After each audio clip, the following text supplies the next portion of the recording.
Good morning, everyone. Am I audible? Good morning, sir. Good morning.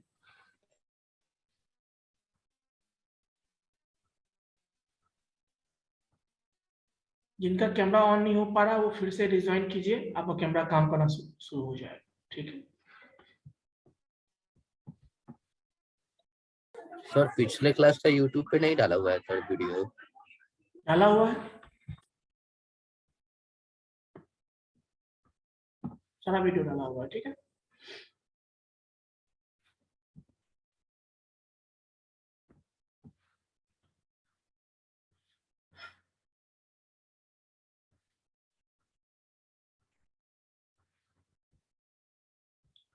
Okay बच्चों, तो last class में हमने क्या डिस्कस किया था? ऑपरेटिंग कैमरा ठीक से कर लीजिए, आप उल्टा सर। यस, लास्ट क्लास में हमने क्या बताया था बच्चों? Good morning sir. Good morning. Operating system. Operating system मैंने बता दिया था। Yes sir. तो बेसिकली हमने सॉफ्टवेयर, हार्डवेयर, सॉफ्टवेयर के टाइप्स, ऑपरेटिंग सिस्टम, उसके फंक्शंस मैंने बता दिए। Yes sir. Yes sir. So जैसा कि आपको नेक्स्ट टॉपिक में बताऊंगा, that is called programming languages. क्या है टॉपिक? Programming languages. कोई बताएंगे आप में से कि प्रोग्रामिंग लैंग्वेज होता क्या है? What is programming language? Anyone?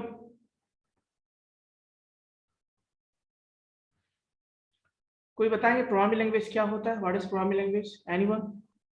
Programming language के द्वारा हम लोग हार्डवेयर के साथ इंटरेक्ट करते हैं, मतलब कम्युनिकेट करते हैं। और कोई? सर, प्रोग्रामिंग लैंग्वेज वो लैंग्वेज हुआ जो प्रोग्राम के क्रिएट करने में सिर्फ वो ही समझेगा, मतलब कि वो मशीनी लैंग्वेज हो गया एक तरह के कहा जाए तो।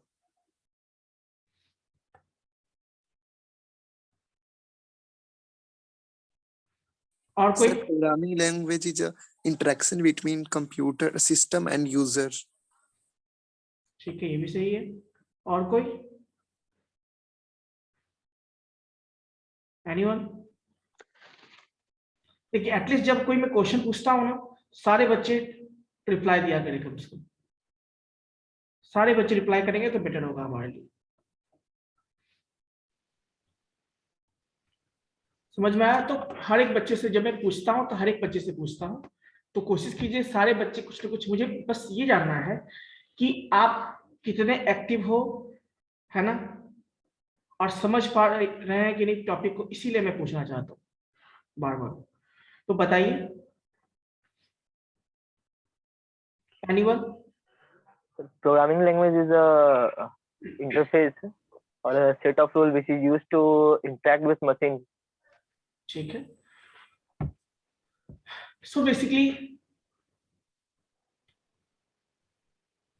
सुधांशु, मैंने आपको फिर से बोला कि आपके इस तरफ से इशू है, तो आप प्लीज इसको ठीक कीजिए, है ना। आप म्यूट अनम्यूट भी नहीं कर पा रहे हैं, आप वीडियो भी ऑन नहीं हो पा रहा है, तो सब कुछ बाकी सब कुछ हो रहा है, बाकी ये चीज नहीं हो रहा है आपका, तो आप उसको ठीक कीजिए ना। बाकी बच्चे तो सब सारे बच्चे अनम्यूट कर पा रहे हैं, वीडियो सबका ऑन हो पा रहा है, तो आपकी तरफ से इशू है तो उसको ठीक कीजिए, रिस्टार्ट कीजिए मोबाइल को, या नेट इशू है तो नेट भरवाइए उसको। देखिए, चलिए, तो बेसिकली बच्चों आज हम लोग जो डिस्कस करेंगे बेसिकली प्रोग्रामिंग लैंग्वेज के बारे में, ठीक है, क्योंकि हमने सॉफ्टवेयर देख लिया। अब बच्चों बात आती है कि सॉफ्टवेयर क्या होता है, वो आपने देखा, क्यों यूज करते हैं वो भी आपने देखा, है ना। तो नाउ हम देखेंगे कि आखिर सॉफ्टवेयर बनता कैसे, प्रोग्रामिंग लैंग्वेज क्या है, उससे हम कितने टाइप के प्रोग्रामिंग लैंग्वेजेस होते हैं, क्यों प्रोग्रामिंग लैंग्वेज को हम पढ़ते हैं, ठीक है ना। बेसिकली बच्चों ये है कि जैसा कि मैंने बताया था, हमारा मेन ऑब्जेक्टिव क्या होता है, सॉफ्टवेयर जो हम बनाते हैं उसका मेन ऑब्जेक्टिव क्या होता है? मेन ऑब्जेक्टिव बच्चों ये होता है कि हमें उस सॉफ्टवेयर के हेल्प से अपने रियल वर्ल्ड प्रॉब्लम्स को सॉल्व करना होता है। या सुनो, या सुनो बच्चों, बेसिकली हम सॉफ्टवेयर जो हम यूज करते हैं, जैसे हमें टिकट बुकिंग करना पड़ता था पहले ऑफलाइन, मतलब फिजिकली जाके स्टेशन पे, एक प्रॉब्लम ही था ना वो। शॉपिंग करना है तो हर चीज के लिए, जूता भी लेना है तो आपको टाइम निकाल के मार्केट ही जाना पड़ेगा, कोई ऑप्शन ही नहीं था। ऐसे बहुत सारे रियल वर्ल्ड प्रॉब्लम्स थे जिसको कि आपको फेस करना पड़ता था। तो वैसे रियल वर्ल्ड प्रॉब्लम्स को हम सॉल्व कर सकते हैं सॉफ्टवेयर के हेल्प से। तो आजकल घर बैठे हम सॉफ्टवेयर मोबाइल में इंस्टॉल कर लेते हैं। स्विगी देखिए, कुछ ऑर्डर करना है खाने पीने का चीज, स्विगी जोमेटो, आप घर बैठे ऑर्डर कर लेते हो। छोड़ो बाकी चीजें, अभी आप जो स्टडी कर रहे हो, है ना, अभी देखो घर बैठे ही कर रहे हो आप, वर्क फ्रॉम स्टडी, है ना, work from home, study from home कहते हैं इसको, है ना। तो स्टडी फ्रॉम होम आप कर रहे हो, ये कैसे पॉसिबल है? सॉफ्टवेयर के हेल्प से पॉसिबल है, यस और नो? तो कहने का मतलब ये है कि ये सारे कैसे पॉसिबल है, जब हमारे पास सॉफ्टवेयर होंगे, और उसी सॉफ्टवेयर यानी रियल वर्ल्ड प्रॉब्लम्स को सॉल्व करना है, हमें सॉफ्टवेयर चाहिए। और सॉफ्टवेयर कैसे बनेगा ये तो हम नहीं सोचे अभी तक। तो सॉफ्टवेयर बनाने के लिए हमें क्या चाहिए होती है? लैंग्वेज चाहिए होती है, ठीक है ना। सॉफ्टवेयर बनाने के लिए हमें क्या चाहिए होती है? लैंग्वेज, यानी प्रोग्रामिंग लैंग्वेज। बेसिकली ऐसा प्रोग्रामिंग लैंग्वेज जो हार्डवेयर पे काम कर सके, जो हार्डवेयर को कंट्रोल कर सके, जो हार्डवेयर को इंस्ट्रक्ट कर सके और हमारे टास्क को परफॉर्म कर सके, वैसे प्रोग्रामिंग लैंग्वेज की जरूरत है। या सुनो बच्चों, तो प्रोग्रामिंग लैंग्वेज क्या है? पहली बात मैं इनडायरेक्टली रूप से बताऊं तो programming language is used to write program, मतलब जिसके हेल्प से हम प्रोग्राम लिखेंगे, प्रोग्राम बनाएंगे, तो फिर हम सॉफ्टवेयर भी बना सकते हैं। तो इसी के लिए हमें प्रोग्रामिंग लैंग्वेज की जरूरत पड़ती है। दूसरा, programming language is used to write a program. Programming language is used to write to develop a software. It is used to instruct the hardware also, machine also. तो ये सब चीजें हैं जिसके हेल्प से हम क्या कर सकते हैं? प्रोग्रामिंग लैंग्वेज को यूज कर सकते हैं। अब बच्चों बात आती है कि कितने टाइप के प्रोग्रामिंग लैंग्वेज होते हैं। Just let me share the screen first. कितने तरह के प्रोग्रामिंग लैंग्वेज होते हैं?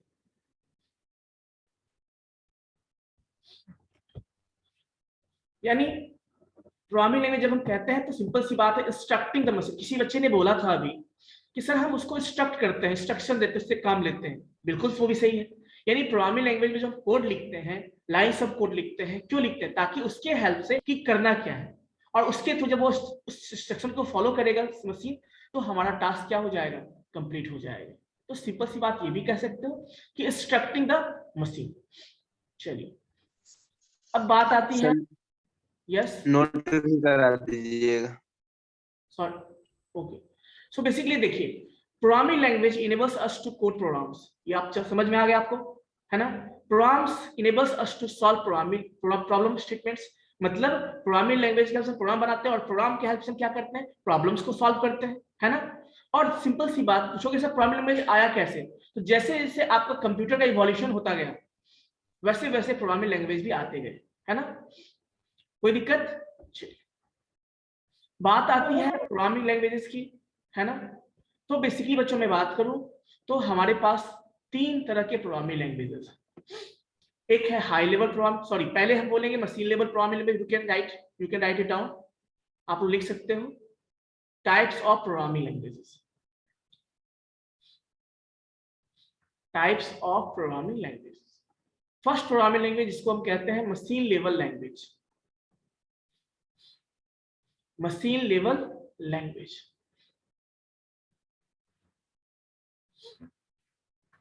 Next is called assembly level language. Assembly level language. And the last one is called high level language. Machine level language, assembly level language, programming language. बच्चों अभी confuse मत होना, अभी C++ इसके बारे में बताएंगे मैं बाद में। ये भी प्रोग्रामिंग लैंग्वेज फर्स्ट और सेकंड अलग टाइप है, वो बताऊंगा मैं।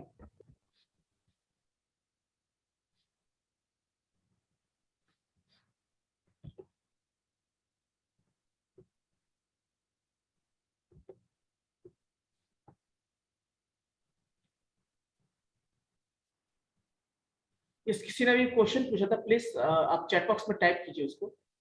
Machine assembly to assembly level language में नहीं, बिल्कुल नहीं, मैं बताऊंगा इसको, है ना।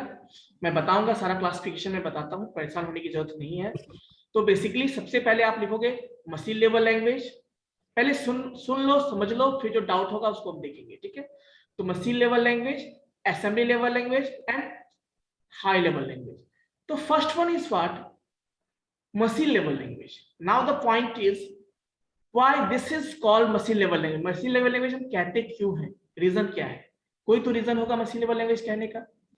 यस, रीजन है, क्योंकि मशीन तो उसको हम क्या कहते हैं, यानी वैसा लैंग्वेज लेवल लैंग्वेज कहते हैं, मशीन लेवल लैंग्वेज कहते हैं. अब देखिए मशीन क्या समझता है आपको, मुझे लगता है स्टार्टिंग में बताया था, कई बार बताया मैंने आपको, 0-1 समझता है. क्या समझता है? 0-1, है ना. तो ये जो 0-1 है, तो मशीन लेवल लैंग्वेज की जब भी हम बात करते हैं तो वहां पे जब हम कोडिंग करते हैं वो 0-1 के फॉर्म में होता है. ठीक है, तो जो भी चीज आप प्रोग्राम लिखते हो 0-1 के फॉर्म में, जो भी चीज लिखते हो वो सारा क्या है, मशीन लेवल लैंग्वेज है, और जिसे केवल मशीन ही समझ सकता है. और मशीन लेवल लैंग्वेज का जो इवोल्यूशन हुआ था 1940s में हुआ था बच्चों. कब हुआ था? 1940s में आपके मशीन लेवल लैंग्वेज का इवोल्यूशन हुआ था. और बेसिकली जो हम 0-1 के फॉर्म में जो भी चीजें लिखते हैं वो क्या है, मशीन लेवल लैंग्वेज कहलाता है. और वैसा लैंग्वेज जो कि केवल मशीन समझ सकता है, तो इसीलिए इसका नाम पड़ा machine level language. I hope it is clear. Yes sir. अब बच्चों देखो, Yes. आप सोचते होंगे सर ये 0-1 के फॉर्म में हम जो भी चीज देते हैं, प्रोग्राम राइट करते हैं और हम सिस्टम को देते हैं रन करने के लिए या समझने के लिए, तो वो कैसे समझता है बेसिकली. तो बच्चों आपको पता है कि जिस तरह से हम कुछ भी समझते हैं, एनालाइज करते हैं, किसके हेल्प से? ब्रेन के हेल्प से, है ना. जैसे कि हमारा ब्रेन क्या होता है, प्रोसेसिंग यूनिट होता है, वैसे ही सिस्टम के अंदर भी एक प्रोसेसिंग यूनिट होता है जिसको हम बोलते हैं माइक्रो प्रोसेसर. क्या बोलते हैं बच्चों? Micro processor. और वही माइक्रो प्रोसेसर को जब हम वो 0-1 में जो लिखा हुआ कोड जब देते हैं, वो उस माइक्रो प्रोसेसर वो क्या करता है, उसको एक्सक्यूट कर देता है, और उस तरह से प्रोग्राम आपका कंप्लीट हो जाता है और उसके अकॉर्डिंग आपको आउटपुट मिल जाता है. तो थोड़ा सा आइए समझते हैं कि माइक्रो प्रोसेसर होता क्या है. The computer has a component called as microprocessor, short में इसको है ना म्यू और पी भी लिखते हैं, which is semiconductor technology device comprising of NPN and PNP transistor which understand zeros and ones. यानी एक वो सेमीकंडक्टर डिवाइस है जो कि सिस्टम का कंपोनेंट होता है, और केवल वो किस पे काम करता है, उसमें एनपीएन और पीएनपी ट्रांजिस्टर से बने होते हैं जो केवल जीरोस एंड वंस को ही समझता है. यानी एक तो कंफर्म होगा कि माइक्रो प्रोसेसर जो आपके सिस्टम का मेन पार्ट होता है, प्रोसेसिंग डिवाइस होता है, सारा काम ये परफॉर्म करता है, और ये समझता है, ये भी क्या समझता है बच्चों, 0-1 समझता है. तो हम जो भी कोड 0-1 के फॉर्म में देते हैं वो इजिली उसको रन कर देता है. कौन? Microprocessor. So as you can see, when we provide machine level language as input to the microprocessor, it execute is correctly. वो इसे आसानी से क्या कर देता है, एक्सिक्यूट कर देता है. So when we give the machine level code to microprocessor, it understood and produces the output. वो उसको रन कर देता है. ये आपका फर्स्ट प्रोग्रामिंग लैंग्वेज है जो मैंने आपको बताया. और मशीन लेवल लैंग्वेज कहते हैं एनपीएन एंड पीएनपी का फुल फॉर्म.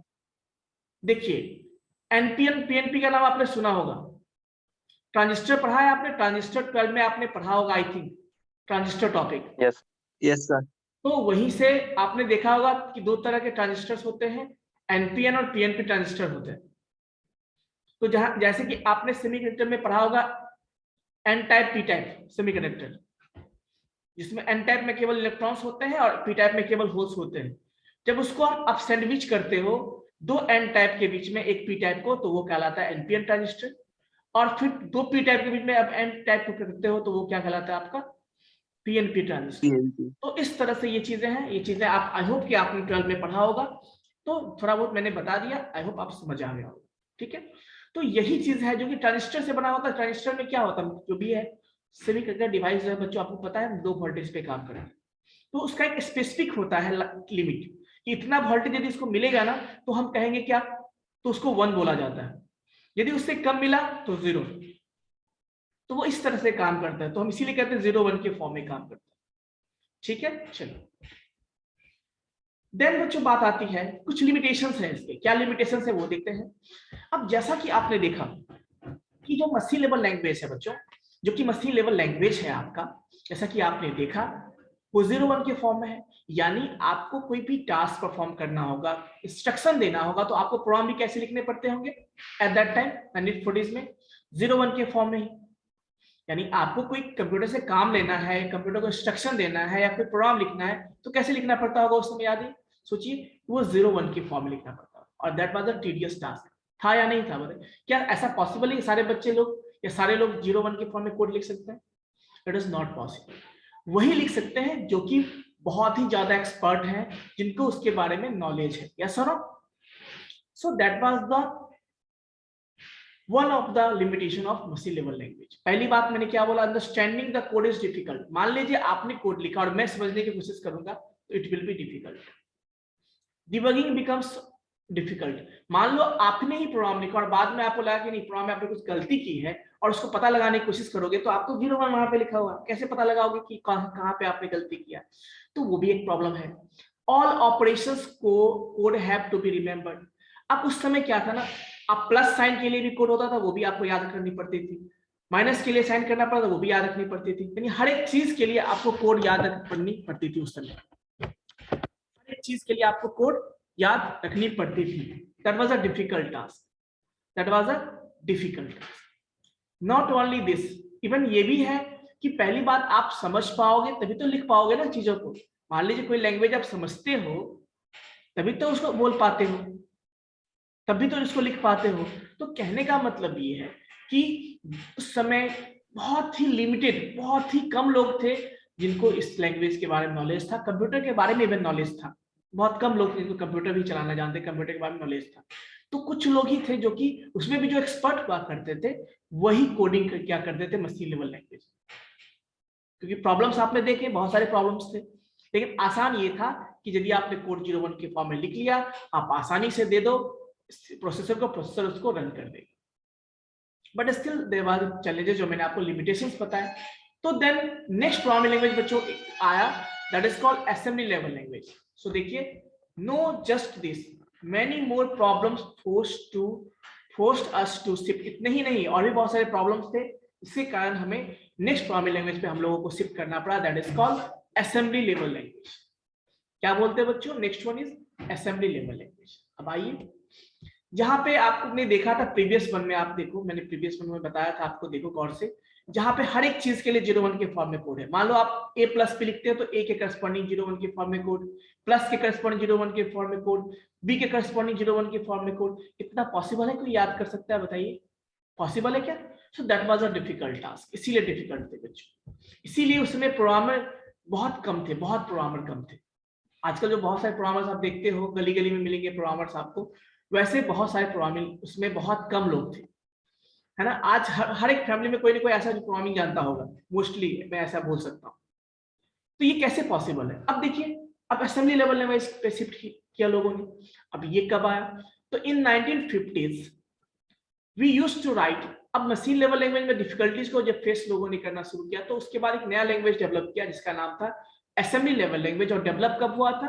इन 1950s में। अब देखिए, यहां जो प्रोग्रामिंग हम करते थे, not we have to write in the 0 and 1s के फॉर्म में, बट हम क्या करते थे, वहां पे न्यूमोनिक्स यूज करते थे।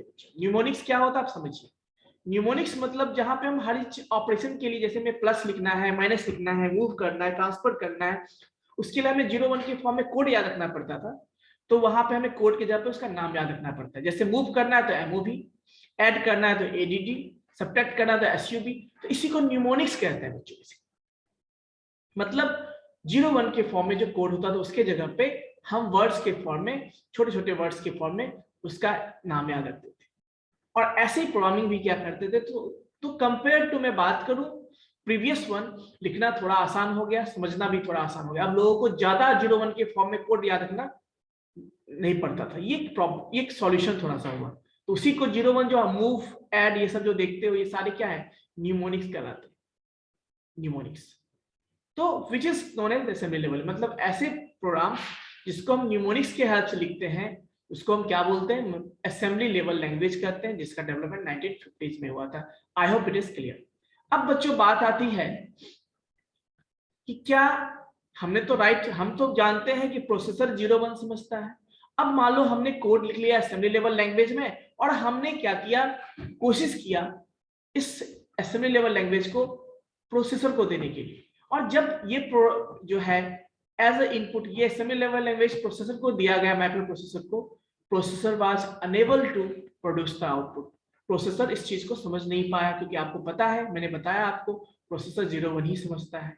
सो देयर वाज अ चैलेंज, एक प्रॉब्लम आई कि मान लो हमने कोड लिख लिया, लेकिन हम जब प्रोसेसर को देने गए ना, जब रन करवाने गया, तो पता चला कि प्रोसेसर उसको समझता ही नहीं है। So there was a problem.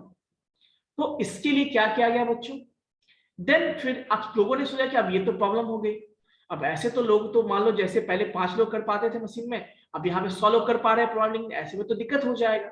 तो फिर उन लोगों ने एक सॉल्यूशन ढूंढा कि क्यों ना ऐसा किया जाए कि जो है यूजर, जो प्रोग्रामर्स हैं, वो लिखेंगे असेंबली लेवल लैंग्वेज में ही, बाद में उसको कन्वर्ट कर दिया जाएगा मशीन लेवल लैंग्वेज में, एंड देन उसको हम देंगे इनपुट के रूप में माइक्रो प्रोसेसर।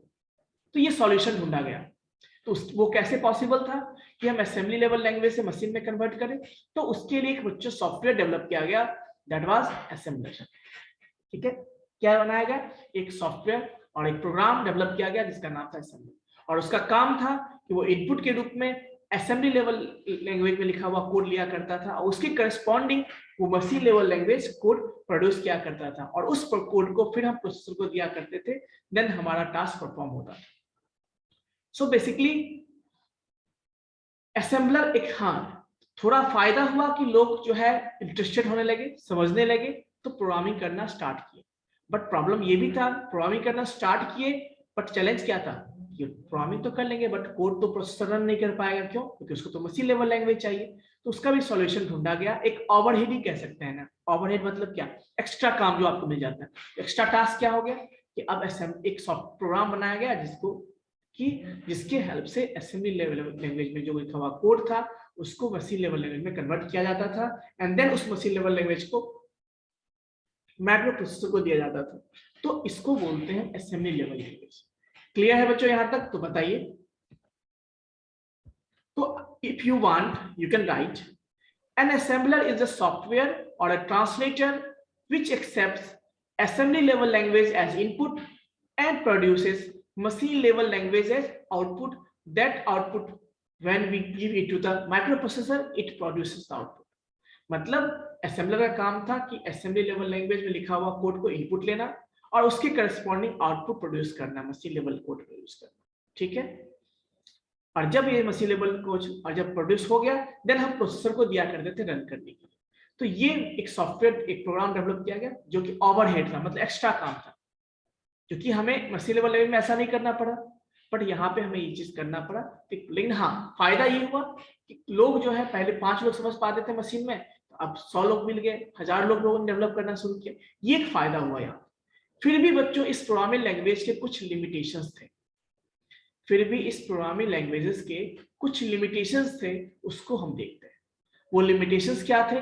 तो देखिए, प्रीवियस वन के रिस्पेक्ट में थोड़ा सा इजी हुआ, थोड़ा आसान हुआ, बट बच्चों फिर भी कुछ लोग ही ऐसे थे जिनको कि ये समझ में आती थी। यस कन्हैया, लिमिटेशन का मतलब क्या? पहली बात तो आप कैमरा ऑन कर लीजिए, जब पूछना हो तो कैमरा ऑन करके पूछा कीजिए, है ना। और सारे बच्चे कैमरा ऑन कर लीजिए, मुझे दिख रहा है सारे बच्चे का कैमरा ऑफ है।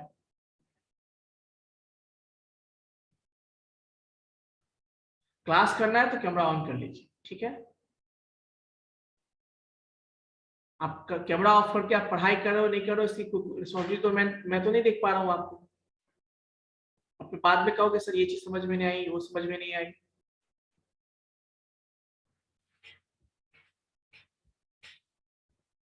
यस कन्हैया आप बताइए। सर लिमिटेशन का क्या मतलब है? सॉरी, लिमिटेशन लिमिटेशंस मैं बता रहा हूँ। लिमिटेशंस मतलब हुआ कि एक सीमा, जैसे मान लीजिए ह्यूमन का भी लिमिटेशंस है ना, वो दौड़ सकता है, कितना स्पीड दौड़ सकता है बताइए, एक लिमिट तक दौड़ सकता है। तो उसी तरह से इसका भी कुछ लिमिटेशंस थे, मतलब कुछ ड्रॉबैक था, ऐसे कह सकते हो इसको। लिमिटेशंस मतलब ये कि कहीं ना कहीं किसी का लिमिट आप कर दे रहे हो, बाउंड कर दे रहे हो, उससे बाहर वो नहीं जा पाया, तो फिर उससे बाहर जाना है तो उसके लिए क्या, आपको किसी दूसरी चीज का हेल्प लेना पड़ेगा। तो कुछ वैसा ही समझिए यहाँ पे, ठीक है। तो बेसिकली यहाँ पे से कुछ लिमिटेशंस थे। It is very complex and difficult to understand. देखिए प्रीवियस के रिस्पेक्ट में आसान था, लेकिन उतना भी आसान नहीं था कि सारे लोग समझ सकते थे इसको, ठीक है। उतना भी आसान नहीं था कि सारे लोग समझ सकते थे। हाँ ठीक है, 5 लोग पहले कर पाते थे, अब 100 लोग कर पाएंगे, 200 लोग कर पाएंगे, लेकिन फिर भी सारे लोग तो नहीं कर पाते क्योंकि वो डिफिकल्ट है समझना। ठीक है, the syntax is difficult to remember. अभी भी मान लीजिए 0-1 के एस्पेक्ट में आप बात करो, चलो बहुत डिफिकल्ट है, लेकिन फिर भी कोड याद रखना कि किसके लिए क्या यूज करेंगे, और भी डिफिकल्ट है वो भी। अब सिंपल सी बात देखो ना, ह्यूमन का नेचर होता है ना, मान लो आपको मैं मोबाइल नंबर याद करने दो, आप पॉसिबल है याद कर सकते हो? बहुत कम लोग हैं जो मोबाइल नंबर याद करते हैं आजकल। लेकिन जैसे मोबाइल आया, मान लो जब सिंपल मोबाइल था, जब मान लो फोन हुआ करता था, वहां पे तो स्टोरेज नहीं हुआ करते थे, तो वहां पे लोग मोबाइल नंबर याद रखते थे, 10, 5, 20 मोबाइल नंबर याद रखते थे और कॉल करते थे। फिर धीरे धीरे मान लो आपने देखा होगा कि कीपैड वाला जो मोबाइल आया, तो उसमें क्या था, ब्लैक एंड व्हाइट मोबाइल देखा होगा आपने। उसमें क्या था कि लोग नंबर को सेव करने लगे, किसके नाम से। तो पहले तो नंबर से याद करते थे, अब लोगों ने क्या किया, अपने मोबाइल में नंबर सेव किया, उससे करस्पॉन्डिंग नाम दे देंगे, ये राहुल कुमार का नंबर है, ये कन्हैया का नंबर है, और ये नाम इस उज्जवल का नंबर है। ठीक है, सेव करना शुरू किया। बट फिर प्रॉब्लम आई बच्चों, तो यानी बात करें नंबर के एस्पेक्ट में नाम याद रखना थोड़ा आसान होता है, बट जब आपने देखा होगा मल्टीमीडिया सेट आया बच्चों, कलर मोबाइल है ना, तो और भी आसान हो गया कि लोग पिक्चर भी सेट करने लगे मोबाइल के साथ, आपने देखा होगा। अब मान लो ऐसा है कि मान लो उज्जवल नाम से किसी के मोबाइल में 4 लोग हो गए, तो फिर कंफ्यूज हो गया वो, और नंबर तो याद नहीं है, उसने नाम से सेव किया था। अब उज्जवल नाम से मान लो 4 नंबर सेव हो गए, तो कंफ्यूज है, कॉल करना किसी उज्जवल को, कॉल हो रहा है किसी उज्जवल को, तो प्रॉब्लम थी। तो फिर लोगों ने फोटो के साथ सेव करना शुरू किया। आपने देखा होगा मल्टीमीडिया जब सेट आया, उसमें फोटो भी डालने का था अति में, कॉन्टेक्ट में, तो फिर ये आसान। यानी अब ह्यूमन नेचर क्या होता है, नंबर के से आसान नाम याद रखना आसान होता है, नाम से भी आसान होता है कि पिक्चर से उसको याद रखना, चेहरा से याद रखना ज्यादा अच्छा होता है। तो वही ह्यूमन नेचर यहाँ भी है, नंबर याद रखना बहुत मुश्किल था, लेकिन थोड़ा आसान हुआ कि कोडिंग, तो वर्ड रखना भी बहुत मुश्किल होने लगा उन लोगों को। तो फिर बच्चों हम लोगों ने शिफ्ट किया कहाँ पे, next programming language, that is called high level language, that is called high level language. अब बच्चों ये हाई लेवल लैंग्वेज जब आया ना, अब एक चीज पूछोगे, आपके मन में डाउट होगा, सर मशीन लैंग्वेज को हमने मशीन बोल दिया क्योंकि वो 0-1 मशीन समझता है, मशीन को हम लो लेवल भी कहते हैं, पता है आपको? ह्यूमन देखो कितना सेल्फिश होता है, समझिए हम लोग इतने सेल्फिश हैं कि वैसे लैंग्वेज जिसको ह्यूमन समझता है उसको उसने क्या बोला, हाई लेवल लैंग्वेज बोला, और जो मशीन समझता है उसको उन्होंने क्या बोला, लो लेवल लैंग्वेज बोला। तो मशीन लेवल लैंग्वेज को हम लोग कभी कभी लो लेवल लैंग्वेज भी कहते हैं। ठीक है, और जो ह्यूमन समझता है उसको क्या बोलते हैं, हाई लेवल लैंग्वेज बोलते हैं। अब यहाँ पे समझिए, पूछेंगे सर हाई लेवल लैंग्वेज क्या है? यस, आपने कभी C++ या पाइथन में प्रोग्रामिंग किया होगा? किसी ने किया है कोई भी प्रोग्रामिंग लैंग्वेज में? तो जब आप प्रोग्रामिंग करते हो तो आप देखते हो कि वहां पे जो भी टाइप करते हैं वो इंग्लिश लाइक वर्ड की तरह टाइप करते हैं। Yes sir. ABCD plus sign ऐसे ही करते हैं ना, इंग्लिश लाइक वर्ड की तरह करते हैं। तो इसी को, चूंकि ये इंग्लिश लाइक वर्ड है, और चूंकि आपको पता है ना इस प्रोग्रामिंग लैंग्वेज का डेवलपमेंट कहाँ हुआ था, इंग्लिश कंट्री में हुआ था, जहाँ पे इंग्लिश बोली जाती थी, तो इसीलिए इसको इंग्लिश में डेवलप किया गया। मान लो हमारे कंट्री में होती तो हम लोग हिंदी में करते इसको, उस समय करते तो यस ना, लेकिन चूंकि ये डेवलप हुआ था इंग्लिश कंट्री में जहाँ पे इंग्लिश बोली जाती थी, तो उनका मदर टंग तो इंग्लिश था, तो उन्होंने, तो वहां के लोग इंग्लिश समझ पाते थे, तो इसीलिए इसका नाम क्या किया, तो वो लोग इंग्लिश समझ पाते थे, तो उन्होंने लोगों ने क्या किया, कोडिंग करना स्टार्ट किया, किसमें, इंग्लिश लाइक वर्ड की तरह, और जिसका नाम दिया हाई लेवल लैंग्वेज। क्यों? क्योंकि ह्यूमन है तो ह्यूमन अपने आप को सबसे ऊपर समझता है ना, तो इसीलिए नाम दिया गया हाई लेवल लैंग्वेज, मतलब ऐसा लैंग्वेज जिसको ह्यूमन समझ सकता है। ठीक है, जिसको ह्यूमन समझ सकता है, जिसको आदमी समझ सकता है, जिसपे लोग समझ सकते हैं, उसको उन्होंने क्या नाम दिया, हाई लेवल लैंग्वेज। क्लियर है बच्चों? Yes sir. Yes sir. जैसा कि मैंने बताया आपको 1940s में स्टार्ट हुआ था मशीन लेवल लैंग्वेज, 1950s में स्टार्ट हुआ था असेंबली लेवल लैंग्वेज, और 1960s के बाद बच्चों लोगों ने क्या यूज करना स्टार्ट किया, हाई लेवल लैंग्वेज। यानी लैंग्वेज क्या, so we started to write programs using symbols and English like word which is known as high level language। तो आप जैसे सी में आपने प्रोग्रामिंग किया होगा ना, तो लिखा होगा, आपने देखा होगा int a equals to 10, int b equals to 10, c equals to a plus b, ऐसा लिखा होगा। तो ये क्या इंग्लिश लाइक वर्ड ही है ना, तो इसीलिए इसको बोला गया हाई लेवल लैंग्वेज, क्योंकि it can be understood by the human being. अब प्रॉब्लम आती है बच्चों कि जैसा कि आपने देखा था असेंबली लेवल लैंग्वेज में, जब असेंबली लैंग्वेज को डेवलप किया गया, राइट किया गया प्रोग्राम को, और जब प्रोसेसर को दिया गया तो प्रोसेसर क्या उसको रन कर पाया था क्या डायरेक्टली? नहीं कर पाया था। क्यों नहीं कर पाया था? क्योंकि वो केवल मशीन लेवल लैंग्वेज ही समझता है, कौन? प्रोसेसर।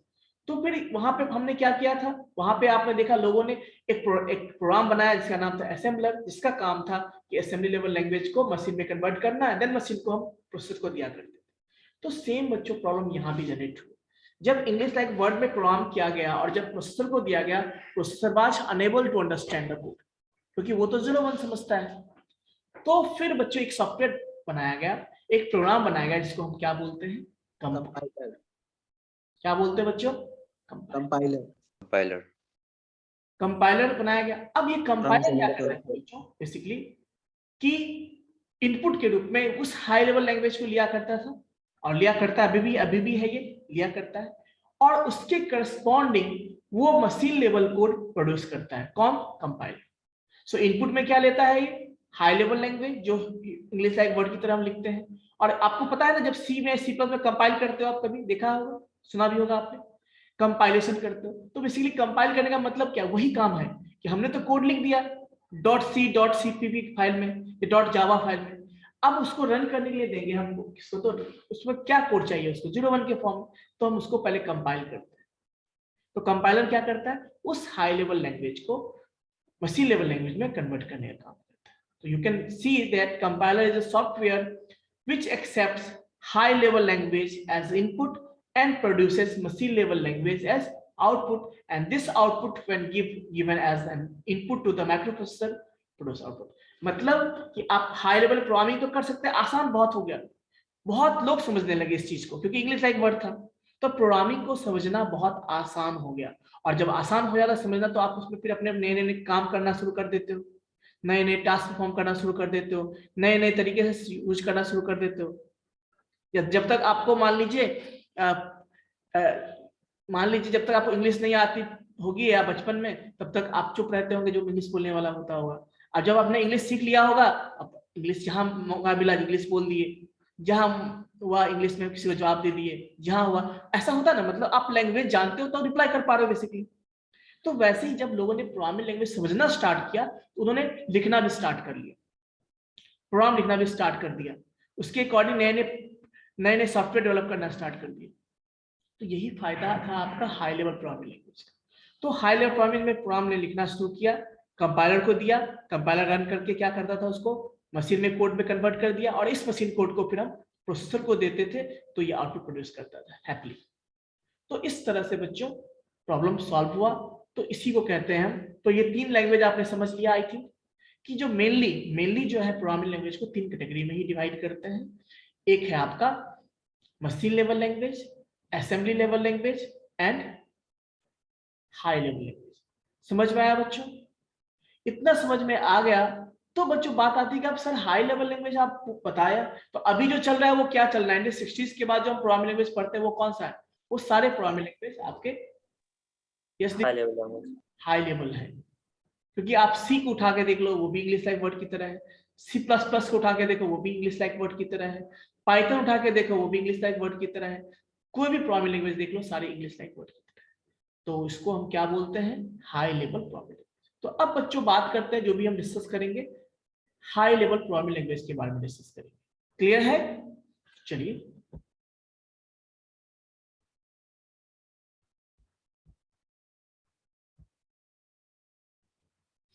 यस, किसी बच्चे ने डाउट पूछा था, हैंड रेज किया था, अभी फिर हैंड्स डाउन कर लिया। किसी को कुछ पूछना है बताइए, फिर हम yes Siddharth sir mnemonics term फिर से समझाइएगा ना। देखिए निमोनिक्स बेसिकली क्या होता है, जैसे मान लीजिए आपने देखो यहाँ पे गौर से फिजिबल है आपको, जैसे देखो मान लो आपको एडिशन ही करना है या कोई ऑपरेशन परफॉर्म करना। ऑपरेशन क्या होता है? प्लस माइनस एडिशन सब से ही होता है, मूव ट्रांसफर। तो जब आप मशीन में करते थे तो वहां पे मूव करने के लिए कोड हुआ करता था, एडिशन करना उसके लिए सिंबल के लिए कोड हुआ करता था, सब्ट्रैक्शन करना उसके लिए कोड देखो 0-1 के फॉर्म में कोड हुआ करता था। तो उसको हम न्यूमोनिक्स उसको हम 0-1 के फॉर्म में बोलते हैं। तो उसके जगह पे क्या किया गया, आप इतना मान लीजिए कैसे पॉसिबल है, मान लीजिए याद रखना, पॉसिबल था लोगों के पास, नहीं पॉसिबल था, तो फिर उस न्यूमोनिक्स को रिप्लेस कर दिया उस 0-1 के कोड को। अब हर एक ऑपरेशन के लिए कोड होता था, उस कोड को रिप्लेस कर दिया गया किसके थ्रू, छोटे छोटे वर्ड्स के थ्रू। मतलब अब आपको मूव करना तो MOV लिखो, आपको ऐड करना तो ऐड लिखो, सब करना सब्ट्रैक्शन करना सब लिखो, इसी को न्यूमोनिक्स कहते हैं। ठीक है सर। ठीक है, मतलब कोड की जगह पे हम लोगों ने छोटे छोटे वर्ड को याद रखना शुरू किया, नाम को याद रखना शुरू किया, उसको न्यूमोनिक्स कहते हैं। ठीक है, ठीक है। चलिए, तो आई थिंक आपने हिस्ट्री ऑफ प्रोग्रामिंग लैंग्वेज समझ लिया। 3 तरह के प्रोग्रामिंग लैंग्वेज होते हैं जो मैंने आपको दिखा भी दिया। मशीन लेवल लैंग्वेज जो 0-1 के फॉर्म में होता है, असेंबली लैंग्वेज न्यूमोनिक्स होते हैं, हाई लेवल में इंग्लिश वर्ड की तरह होते हैं। क्लियर है यहाँ तक? एक चीज और मैंने बताया आपको कि 1940s में मशीन लेवल लैंग्वेज थे, 50s में असेंबली आया और 60s में हाई लेवल प्रोग्रामिंग लैंग्वेज आया। ठीक है बच्चों, चलिए, तो अब जो हम फोकस करेंगे हाई लेवल पे फोकस करेंगे। बच्चों कुछ हाई लेवल प्रोग्रामिंग लैंग्वेज है। यस अंशु? फिर ऑब्जेक्ट ओरिएंटेड प्रोग्रामिंग लैंग्वेज क्या होता है? वो सब हाई लेवल में आता है, ओके सर, थैंक वो यू। मैं बताता हूँ आपको। ठीक है, वो भी मैं बताता हूँ आपको। तो जब हम हाई लेवल डिस्कस करेंगे तो उसमें वो सारा कुछ देखेंगे। अब कुछ हाई लेवल प्रोग्रामिंग लैंग्वेज के मैं एग्जांपल बोलूं तो ये सारे आपके हाई लेवल प्रोग्रामिंग लैंग्वेजेस। इसको बच्चों हटा देना, ये मैं बताऊंगा बाद में। ये जो पहला वाला ऑप्शन है उसको आप क्या फोकस मत करो, है ना, इसको पहला वाला ऑप्शन को फोकस मत करना क्योंकि बच्चे कंफ्यूज हो जाएंगे। बस देखो नेक्स्ट से, एल्गोल से देखो, एल्गोल, एल्गोल एल्गोरिथमिक लैंग्वेज, जिसको इंटरनेशनल ग्रुप ने डेवलप किया था, ये भी हाई लेवल लैंग्वेज था। BCPL का नाम सुना होगा आपने, बेसिक कंबाइंड प्रोग्रामिंग लैंग्वेज, वो भी हाई लेवल था। बी लैंग्वेज आया, वो भी प्रोग्रामिंग लैंग्वेज था। उसके बाद सी लैंग्वेज आया, वो भी प्रोग्रामिंग लैंग्वेज, सी के बहुत सारे वर्जन आए, वो भी प्रोग्रामिंग लैंग्वेज था। फिर C++ आया, वो भी प्रोग्रामिंग लैंग्वेज था। फिर जावा आया, वो भी हाई लेवल था। पाइथन है, वो भी हाई लेवल। अब बच्चों एक आपके मन में कंफ्यूजन होगा, क्या सर इतने ही प्रोग्रामिंग लैंग्वेज हाई लेवल है? आप सोचोगे ना सर आपने तो इतना ही लिस्ट लिखा है। तो बच्चों आप बताओ कि डेली हमारे कंट्री में बहुत सारे लोग जन्म लेते हैं, बहुत सारे लोग मरते भी, क्या सबको याद रखते हैं हम? क्या नहीं याद रखते। जो अच्छा काम करके जाते हैं, जो फेमस होके जाते हैं, लोग उन्हें ही याद रखते हैं। वैसे ही वे सारे प्रोग्रामिंग लैंग्वेज जो कि उस समय के अपने समय के फेमस थे, पॉपुलर प्रोग्रामिंग लैंग्वेज थे, उसका मैंने बताया। और सबको याद रखना भी पॉसिबल नहीं है कि बहुत सारे नाम है, even 400, 500, thousands, 2000 of programming language है हाई लेवल, बट सबको याद रखना जरूरी नहीं है। बट जो इंपॉर्टेंट है, जो फेमस है, पॉपुलर है, उसके बारे में मैं बता दिया। ठीक है, तो ये सारे आपके हाई लेवल प्रोग्रामिंग लैंग्वेजेस हैं। एल्गोल हो गया, BCPL। चलिए थोड़ा थोड़ा हम एक बार डिस्कस कर लेते हैं इसके बारे में, ये है क्या, BCPL के बारे में थोड़ा थोड़ा डिस्कस कर लेते हैं। एक चीज और मैं बताना चाहूंगा आपको, प्लैंकल आपने देखा तो सबसे पहले 1942 है। बहुत कम लोग जानते हैं, बहुत कम लोग जानते हैं कि प्लैंकल या फिर जो है 1960 से पहले भी हाई लेवल प्रोग्रामिंग लैंग्वेज था, बहुत कम लोग जानते हैं। बट मैंने R&D किया था तो मुझे पता चला कि 1942 में भी, उस समय भी एक हाई लेवल प्रोग्रामिंग लैंग्वेज आया था जिसका नाम था प्लैंकल। बट लोगों ने उतना वो फेमस नहीं हुआ उस समय। उस समय लोग समझ ही नहीं, बहुत सारे तो कंप्यूटर ही नहीं जानते थे ना बच्चों उस समय, बहुत उस समय तो कंप्यूटर का इवोल्यूशन ही हुआ था, तो इसीलिए उस समय वो फेमस नहीं हो पाया। लेकिन उस समय भी एक था जो कि बेसिकली बहुत कम लोग जानते हैं इस चीज को। प्लैंकल 1940s में डेवलप हुआ था, जिसको कॉनराड जुक्स ने किया था, और ये भी एक one of the high level programming language. लेकिन उतना फेमस इसलिए नहीं हुआ, उस समय सिस्टम ही लोगों के पास नहीं थे, उस समय सिस्टम डेवलप ही हो रहा था आपका। समझ में आई बात? चलिए, तो ये सारे हैं। अब एक बार यस सौरभ, सर के एंड आर सी मतलब? देखिए K&R कर्निंघम एंड रिचार्ड है ना, 2 साइंटिस्ट थे, इन लोगों ने मिलके सी को थोड़ा और मॉडिफाई किया, इसलिए नाम पड़ा उसका K&RC। ये सी के वर्जन है। ठीक है, म्यूट कर लीजिए। थोड़ा सा ध्यान रखिए कि आपके आसपास नॉइज है तो उसको ध्यान रखा कीजिए। ठीक है, जरूरी नहीं कि आपके घर में कुछ बातें हो रही है तो बाकी लोग भी सुने तो अच्छा नहीं है ना। चलिए, यस सागर। सर तो ये प्लैंकल सर यूज किस में होता होगा प्रोग्रामिंग लैंग्वेज? ये उस समय के प्रोग्रामिंग लैंग्वेज थे, हाई लेवल थे, इससे छोटे छोटे काम हुआ करते, छोटे छोटे टास्क हुआ। आजकल की तरह बहुत सारा टास्क नहीं होता था, बट उस समय डेवलप किया गया था। तो जस्ट फॉर इंफॉर्मेशन मैंने आपको बता दिया। मैंने भी रिसर्च डेवलपमेंट किया था थोड़ा सा, मैंने भी सर्च किए थे, मैंने भी कंटेंट सर्च किए थे, तो मुझे पता चला कि उस समय भी डेवलप हुआ था वो। मैंने बस जस्ट फॉर इंफॉर्मेशन आपको मैं बता दूं, ठीक है। तो सिंपल सी बात है ना, उस समय बच्चों 1940s की बात करूं तो उस समय तो आपका सिस्टम ही बन रहा था ना, आपका कंप्यूटर बन ही रहा था उस समय। तो जब उस समय तो बहुत लोग जानते भी नहीं कंप्यूटर भी कोई चीज हो सकता है। वो तो जब कंप्यूटर बनने के बाद जब प्रोग्रामिंग लैंग्वेज आया वो सारा फेमस हुआ तो लोग जानते कि अच्छा आज सी चल रहा है, C++, पाइथन चल रहा है, मशीन लर्निंग चल रहा है, ये सारी चीजें लोग जानते हैं। मशीन लर्निंग प्रोग्रामिंग लैंग्वेज नहीं है बच्चों, वो टेक्नोलॉजी है एक तरह का, है ना। बट उसके लिए पाइथन हम पढ़ते हैं, तो ये सारे प्रोग्रामिंग लैंग्वेज। चलिए आप थोड़ा सा एक बार क्विक इंट्रोडक्शन हम लोग देखते हैं। एल्गोल से स्टार्ट करते हैं, या थोड़ा सा इसको भी देख लेते हैं हम लोग कि first high level programming language invented by the Konrad Zuse in 1942, जो बहुत कम लोग जानते हैं। First electromechanical computer that was also invented by Konrad Zuse. उस समय इन्होंने एक कंप्यूटर भी डेवलप किया था जिसका नाम था Z1, जो इलेक्ट्रोमैकेनिकल कंप्यूटर मतलब इलेक्ट्रॉनिक डिवाइस में नहीं था, उसमें क्या था, इलेक्ट्रोमैकेनिकल कंप्यूटर था। चलो ये भी जस्ट मैंने इंफॉर्मेशन के लिए बता दिया। अब बच्चों एल्गोल से आते हैं एल्गोरिथम। आप लोग एल्गोरिथम पढ़ोगे, मैं बताऊंगा एल्गोरिथम क्या होता है, या आपने किसी प्रोग्रामिंग लैंग्वेज में पढ़ा होगा स्टार्ट करने से पहले। तो बेसिकली जो है उस समय वैसे ही प्रोग्रामिंग लिखा करते थे, तो उसी को कहते हैं algorithmic language. It is a root of all programming language. जब भी कोई प्रोग्रामिंग लैंग्वेज आप पढ़ते हो तो देखो सबसे पहले एल्गोरिथम लिखना सीखते हो। तो ये आपका सबका रूट है। मतलब आप यदि किसी, देखो बेसिकली प्रोग्रामिंग लैंग्वेज हम क्यों पढ़ते हैं, किसी न किसी प्रॉब्लम को सॉल्व करने, सॉफ्टवेयर डेवलप करने के लिए। अब यदि आपने ऐसा किया है, किसी भी टास्क को सॉल्व करने के लिए आपने जो है उसका एल्गोरिथम लिख लिया है,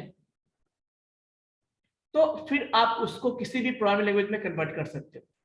यदि आप उस प्रॉब्लम का एल्गोरिथम नहीं लिख पाते, सॉल्यूशन का एल्गोरिथम नहीं लिख पाते हो, तो उस प्रॉब्लम को आप प्रोग्रामिंग हेल्प से सॉल्व नहीं कर सकते, ठीक है। तो सिंपल सी बात ये भी है, एक चीज मैं बता दूं आपको, कुछ बहुत लोग सोचते हैं जैसे रियल वर्ल्ड प्रॉब्लम्स क्या सबको सॉल्व कर सकते, नहीं।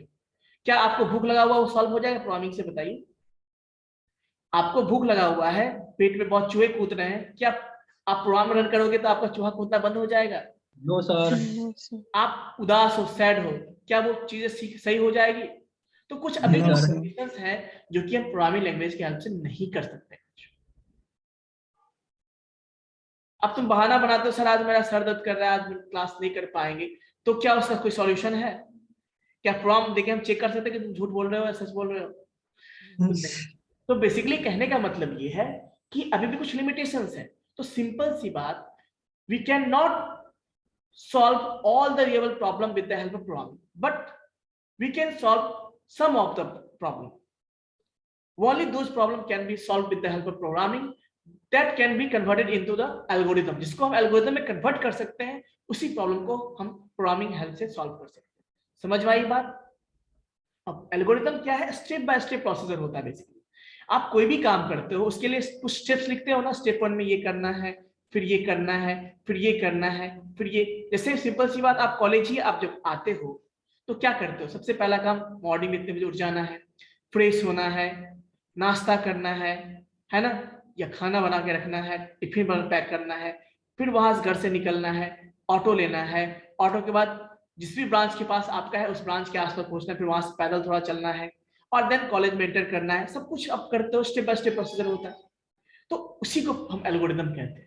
यानी किसी भी, ये भी एक टास्क ही है ना बच्चों, ये भी तो एक टास्क है, प्रॉब्लम नहीं है, टास्क है बच्चों, ठीक है। स्टडी करना, कॉलेज जाना एक टास्क है। तो उस टास्क को भी परफॉर्म करने के लिए आपको क्या होता है, अचीव करने के लिए आपको स्टेप्स फॉलो करने पड़ते हैं। तो वैसे ही उसी को, तो उस समय ऐसी प्रोग्रामिंग क्या करते थे, तो इसको बोलते हैं एल्गोरिथमिक लैंग्वेज, ठीक है। इसका डेवलपमेंट 1940s में हुआ, और ये it gives the concept of structured programming language. और यही से कांसेप्ट आया बच्चों स्ट्रक्चर्ड का। स्ट्रक्चर्ड मतलब क्या, कि हम बड़े प्रॉब्लम्स को छोटे छोटे प्रॉब्लम्स में कन्वर्ट करके उसको सॉल्व कर सकते हैं। एक्स्ट्री मतलब फंक्शंस का कांसेप्ट है, ये सब चीजें आए। चलिए अब हम बात करते हैं नेक्स्ट है बीसीपीएल। बच्चों मैं फिर से बोल रहा हूं, ऐसा नहीं है कि इतने ही प्रोग्रामिंग लैंग्वेज थे हाई लेवल, बहुत सारे थे, अभी भी बहुत सारे हैं, है ना। आप सर्च करोगे बहुत सारे प्रोग्रामिंग लैंग्वेज मिलेंगे, बट मैंने कुछ आपको बताया जो कि कुछ जैसे जो आपके लिए इंपॉर्टेंट है, बस मैंने उसको आपको बताया। जो नॉर्मली आपके एग्जाम में, आपके रिव्यूज में या आपसे किसी एग्जाम में क्वेश्चन पूछा जा सकता है, तो उसके पर्पज से मैंने बताया। ठीक है, चलिए, तो मैंने क्या बोला आपको, बीसीपीएल। बीसीपीएल क्या है? ये भी एक प्रोग्रामिंग लैंग्वेज है जिसको मार्टिन रिचार्ड ने 1967 में बनाया था। और पहली बार यहाँ पे कर्ली ब्रेसेस का कंसेप्ट है। आप जब प्रोग्रामिंग लैंग्वेज यूज करते हो सी या सी प्लस प्लस या जावा, वहां पे आप कर्ली ब्रेसेस यूज करते हो। जैसे फंक्शन ओपन करना है, मेन फंक्शन ओपन करना है, कोई लूप ओपन करना है, लूप का बॉडी डिफाइन करना है, तो वहां पे कर्ली ब्रेसेस यूज करते हो। तो पहली बार बीसीपीएल में ही कर्ली ब्रेसेस यूज हुआ था। And the first programming language in which hello world program was coded, यानी ये पहला प्रोग्राम है जिसमें कि हेलो वर्ल्ड प्रोग्राम को कोड किया गया। आपको पता है, आप जब भी कोई प्रोग्रामिंग स्टार्ट करो, सबसे पहले आपको बताया जाता है कि हेलो वर्ल्ड प्रोग्राम कैसे लिखना है। सिंपल सा, लोग सोचते हैं क्या लिखे, चलो हम वर्ल्ड, हेलो वर्ल्ड लिखते हैं, मतलब वर्ल्ड से हम कम्युनिकेट करने वाले हैं, वर्ल्ड में हम अपना कुछ योगदान देंगे, प्रोग्रामिंग सीख के लोग लिखते हैं हेलो वर्ल्ड। सिंपल, और कोई लॉजिक नहीं। It has only one data type called word. ये क्या है, एक ही डेटा टाइप था इसमें, जिसको हम वर्ड कहते हैं। ठीक है, आजकल पढ़ते हैं ना इंट, फ्लोट, सब नाम सुना होगा आपने, तो उस समय केवल वर्ड हुआ। उसके बाद बी लैंग्वेज आया, जिसको केन थॉमसन ने 1967 में किया। जस्ट 1 मिनट बच्चे, 1 मिनट होल्ड करना जरा सा, जस्ट 1 मिनट, 1 मिनट बच्चों।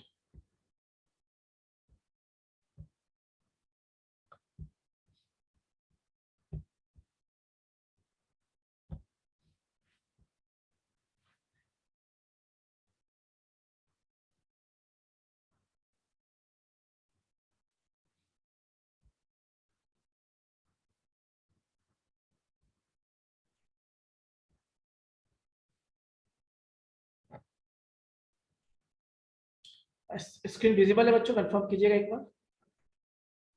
No sir. Just- no sir. No sir. No sir. No sir. अब विजिबल है? Yes sir. Yes Yes, sir. sir. Basically जो है, उसके बाद बी लैंग्वेज आया, केन थॉमसन ने 1969 में बनाया। ये कहाँ डेवलप हुआ था? इस लेबोरेटरी को याद कर लीजिए, क्योंकि बहुत सारे प्रोग्रामिंग लैंग्वेज यहीं पे डेवलप हुए थे।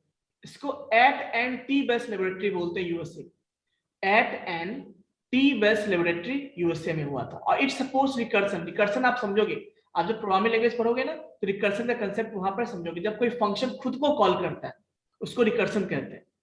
इट इज अ टाइपलेस, मतलब इसमें कोई प्रोग्रामिंग लैंग्वेज का टाइप ही नहीं था, डेटा टाइप की बात ही नहीं होती थी। चलिए, नेक्स्ट आया आपका सी लैंग्वेज, जिसका नाम सुना होगा आपने, जो सबसे फेमस लैंग्वेज है। तो डेनिस रिची ने 1972 में इसका डेवलपमेंट किया था, सी लैंग्वेज का। और जो डेवलप कहाँ पे हुआ था? एट एंड, जहां पे बी लैंग्वेज हुआ था वहीं पे सी। नाम क्यों पड़ा सिंपल सी? क्योंकि इससे पहले जो प्रोग्रामिंग लैंग्वेज का नाम क्या पड़ा था? B language. तो सोचा लोगों ने कि क्या नाम रखा जाए इसको, उसी लेबोरेटरी में डेवलप हुआ, इसका नाम रखा गया सी लैंग्वेज। ठीक है बच्चों, सी मतलब कंप्यूटर नहीं होता है, पहली बार, जस्ट फॉर बी के बाद सी आता है, इसलिए लोगों ने सी लैंग्वेज रख दिया। It supports user defined data types.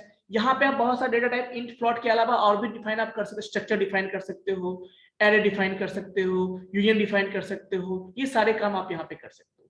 C is structure programming language, बिल्कुल। यहाँ पे हम फंक्शन का कंसेप्ट है, यहाँ पे फंक्शन का कंसेप्ट है ना, वही इसी को स्ट्रक्चर प्रोग्रामिंग कहते हैं। It supports local variable, global variable, ये कुछ चीजें हैं जो मैंने आपको बताया। उसके अलावा और भी चीजें हैं जो बच्चों को बताना चाहूंगा। बनाई थी। सॉरी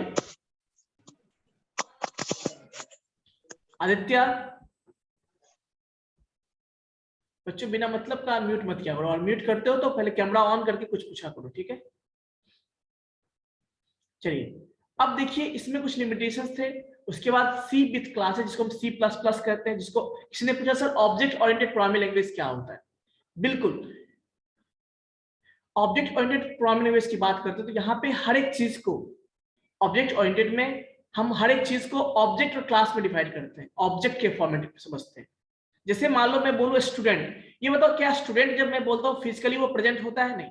जब मैं बोलता हूँ इस क्लास का रोल नंबर 12, तब हम बात करते हैं किसी ऑब्जेक्ट के बारे में, तब वो एग्जिस्ट करता है। बट जब मैं बोलूं स्टूडेंट्स, तो क्या आप कोई भी स्टूडेंट हो सकता है, हम कंफर्म तो नहीं कर सकते हैं। जब मैं बोलूं स्टूडेंट्स तो कोई भी हो सकता है। लेकिन जब मैं कहता हूं कि बीएससी आईटी का बैच नंबर, बीएससी आईटी का जो है रोल नंबर 16 जो है सौरभ कुमार, उसकी बात करता हूं, तो इट मींस दैट हम किसी पार्टिकुलर फिजिकल कंपोनेंट के बारे में बात करें, फिजिकल ऑब्जेक्ट के बारे में। तो ऑब्जेक्ट जो होता है वो फिजिकल कंपोनेंट होता है, फिजिकल चीज होता है, प्रेजेंट होता है। और जो क्लास होता है वो लॉजिकल थिंग होता है। तो जो मैंने स्टूडेंट बोला वो क्लास हो गया, मैं बोलूं BSc IT क्लास, वो एक क्लास हो गया, बट उसके अंदर जो भी रोल नंबर्स वाले स्टूडेंट वो सारे ऑब्जेक्ट है उसके। तो इस तरह से हम उसको डिफाइन कर सकते हैं ऑब्जेक्ट। उसी में से एक सी था आपका, C++, सॉरी C++ नहीं था आपका, C++ था, और फिर जावा था। आज जो पाइथन आप पढ़ते हो वो भी आपका ऑब्जेक्ट ओरिएंटेड प्रोग्रामिंग लैंग्वेज है। तो ये सारे जो है आपके ऑब्जेक्ट ओरिएंटेड प्रोग्रामिंग लैंग्वेजेस हैं। क्लियर है बच्चों? तो ये कुछ चीजें हैं जो मैंने बताया। सिद्धार्थ सर ये सी का ही अपग्रेडेड वर्जन है ना ये? देखो जब जिस दोनों में समय कुछ सी डिफरेंस डेवलप भी हुआ होगा? था ना, जिस समय सी डेवलप हुआ उसी समय एक और भी प्रोग्रामिंग लैंग्वेज था सिमला, जो कि ऑब्जेक्ट ओरिएंटेड प्रोग्रामिंग लैंग्वेज था। तो बाद में लोगों ने सोचा क्यों ना सी के कुछ जो इंपॉर्टेंट फीचर्स थे, सी भी उस समय फेमस था और सिमला उस समय का ऑब्जेक्ट ओरिएंटेड प्रोग्रामिंग लैंग्वेज था। तो लोगों ने दोनों को के फीचर्स को मिला के बनाया, क्या बनाया? सी with class.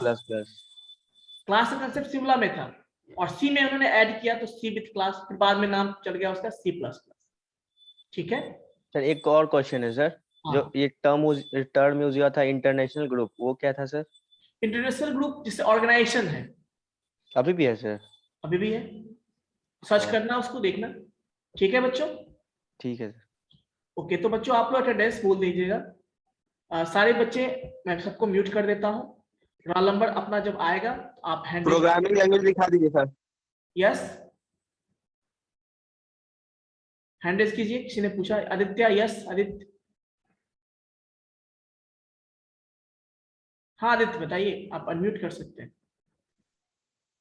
Programming language note करा दीजिए। मैं आपको PDF सेंड कर देता हूँ, ठीक है? Complete okay sir. टॉपिक में PDF ही सेंड कर देता हूँ। ठीक है बच्चों, तो अटेंडेंस आप लोग बोल देंगे फटाफट अपना, और जो भी बच्चे हैं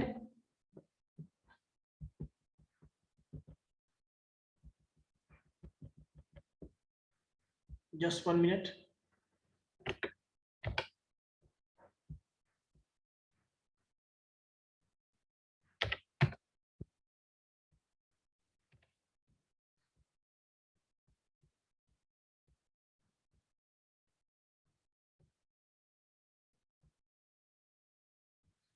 ओके बच्चों, तो रोल नंबर वाइज बोलेंगे।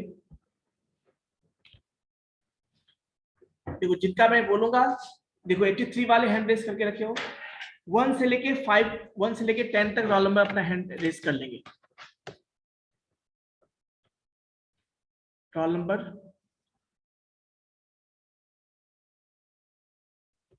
रोल नंबर 2, 3, 4, 5 नहीं है, 6 भी नहीं है, 7 है और 10 है। चलिए ठीक है, हैंड्स डाउन कर लीजिए आप लोग। रोल नंबर 11 से लेके 20 तक। रोल नंबर 11 से लेके 20 तक।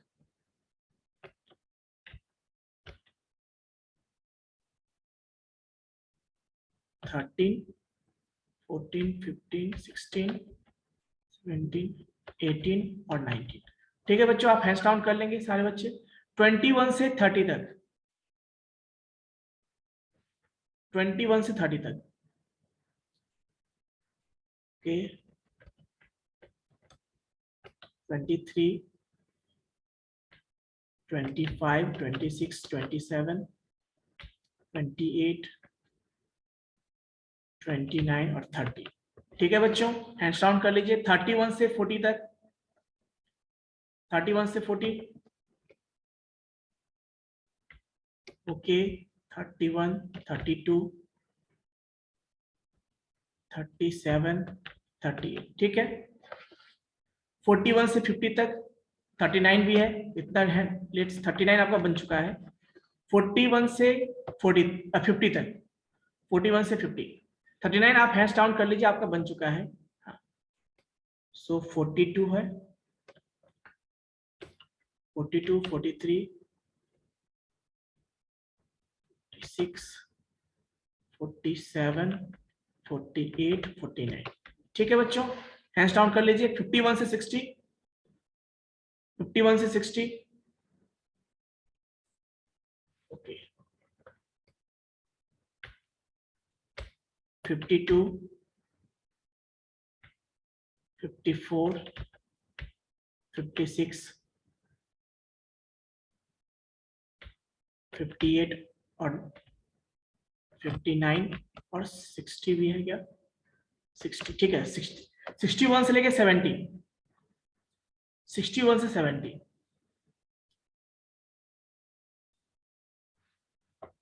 61 से 70,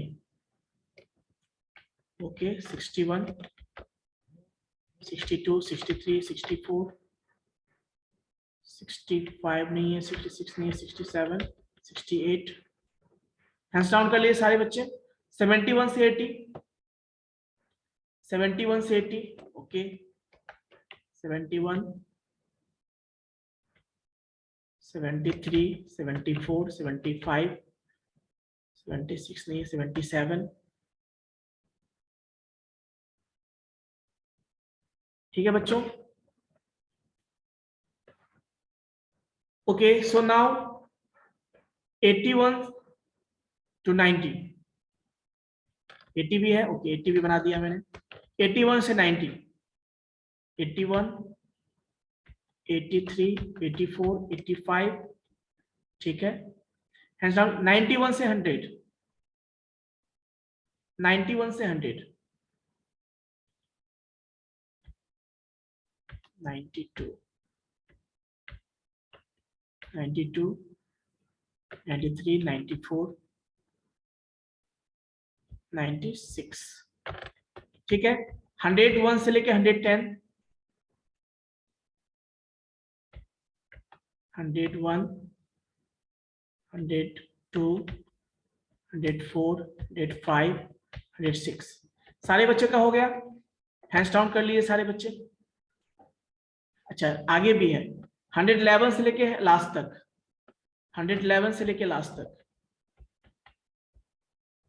11, 13, 16 और 17, ठीक है बच्चों। सब बच्चों का बन गया है, हैंड्स डाउन कर लीजिए। ओके, ठीक है बच्चों, तो इतना आप लोग रिवाइज करके आइएगा और अगले क्लास में हम कुछ नए टॉपिक को अभी देखेंगे। क्लियर है? ओके।